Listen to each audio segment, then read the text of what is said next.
మనందరి ఫేవరెట్ ప్రభాస్ అన్న spirit movie నుండి అయితే గూస్ బంప్స్ తెప్పించే అప్డేట్ అయితే వచ్చింది భయ. సందీప్ రెడ్డి వంగ గారు అయితే ఈ మూవీ కోసం గట్టిగానే ప్లాన్ చేసుకున్నారు. అయితే ఈ మధ్య సందీప్ గారు ఒక ఇంటర్వ్యూలో స్పిరిట్ మూవీతో 2000 కోట్లు కొడతామని చెప్పడం జరిగింది.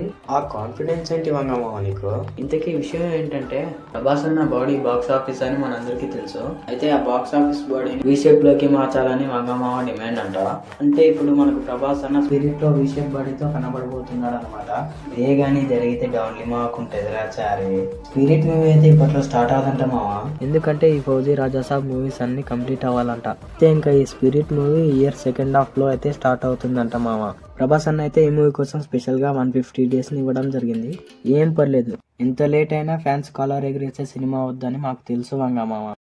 ఈ సినిమా ఎప్పుడు వస్తుందో తెలియదు కానీ వచ్చినప్పుడు మాత్రం ప్రతి రికార్డ్ లేపేస్తుంది, ఇది మాత్రం పక్కా. నాకైతే ఇది ప్రభాస్ అన్న కెరీర్ లో బిగ్గెస్ట్ హిట్ అయ్యే అవకాశం ఉందని అనిపిస్తుంది భయ్య. ఒకవేళ మీరు ప్రభాస్ అన్న ఫ్యాన్ అయితే వీడియోని లైక్ చేసి షేర్ చేసి మన ఛానల్ ని సబ్స్క్రైబ్ చేసుకోండి ఫ్రెండ్స్.